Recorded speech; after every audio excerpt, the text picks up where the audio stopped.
I think we just need a little bit more. There we go. And maybe a little to the left. What I've done then is that you can see when I move my mouse over to the blocks above the Prodigy line, it turns into a speaker, and then it's telling me that I can start my track off from that point, and that's what I want to do. I don't want to keep on starting from the start of the time.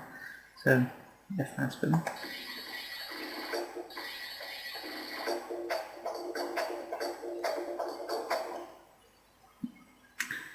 Really off. We've got this at the very start, which is doing nothing. It's actually hindering us. But I don't know if you can just see, after that little rumble with the snare, there's a little light, and then you can see a small snare there, just a tiny little peak, and that's where we want our second peak of our Orinoco flow. Why do we want that? Because if we listen to Orinoco flow,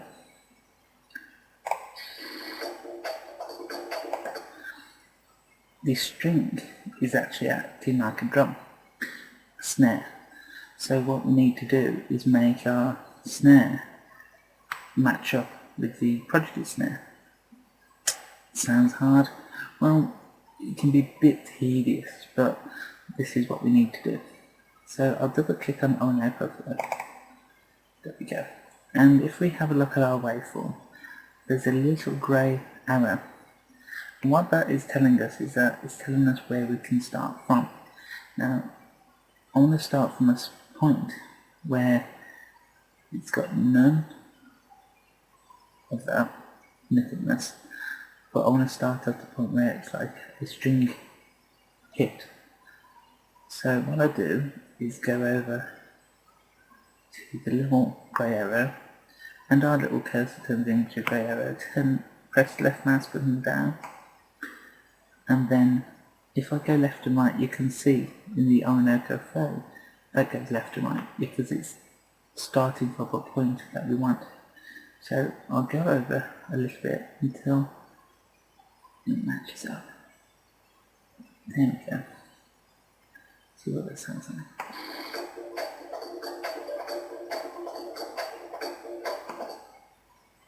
There, simple.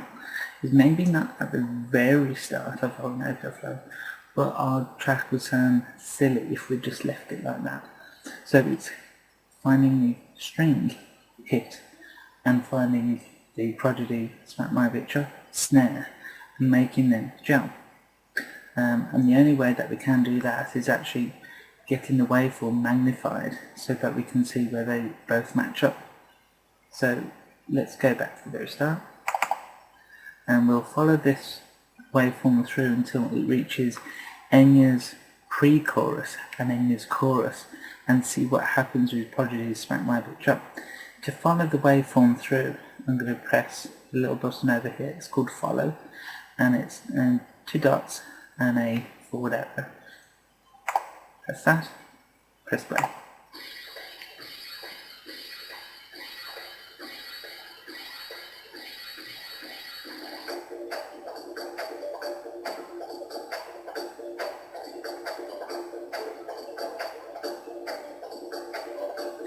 As you can see, the snare and the string hits are actually going quite well. There's one string hit in Enya's that's just before, and it's a bit off. We don't want that one.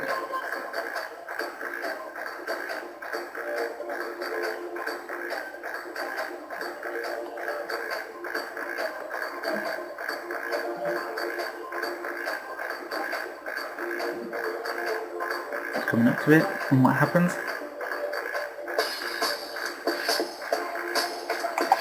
Top class. They actually meet up, and it works quite well. So the only problem is I want more Enya and less Prodigy. So how do we do that? So I'm going to go to Tab to get us back to that original view, and we go down and we see that this little arrow pointing left by the 2 bit bars is our volume. And what I'm going to do, I'm just going to reduce the Prodigy one. Remember it was in blue.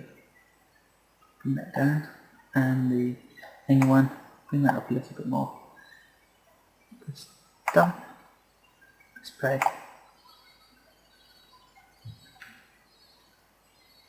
Maybe a little bit more.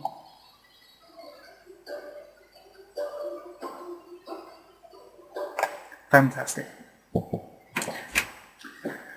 Right, the problem comes now is that I actually think it's a little bit soft. I think that I want a bit more beats into it. So what I'm going to do is press tab, go back to our full arrangement, stop to get us to the very start, and I'm going to load in another track. What I need to do is, I don't want to overpower the track at all. What I want to do is actually enrich it a little bit more. The only way that I can do that is find a track that has a beat in it but is a bit repressed. So the only track that I would really like is Vitalic, Phony Part 1. So what I'm going to do is try and find that. Oh, there it is. And I'm going to load that into my 3 audio. So there's Phony Part 1. So I'm going to do left mouse button and move it over. So click the left mouse button, keep my left mouse button down. You see the Vitalic there? An orange, and I'm going to put it there. Fantastic. Then I'm going to bring it down so I can see what it sounds like and looks like. I can bring that and Orinoco Flow up because I've actually done the majority of the work onto that. I don't need that. And let's press play. Oh dear, not good. Again, we're going to have to arrange those kicks here in line with these little lines and points. Luckily, Ableton has actually set up the system so that the grey lines act as nice little pointers so we can fire things off that. So what I'm going to do, again, go down to our little grey little arrow down there, and then just move it over until we find a point where those kicks line up exact, and that's there. So I think I only moved it over to the right, about 2 clicks, and that was it. And let's go for it.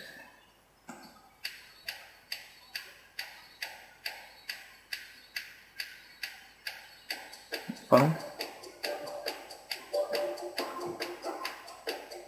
Not too bad.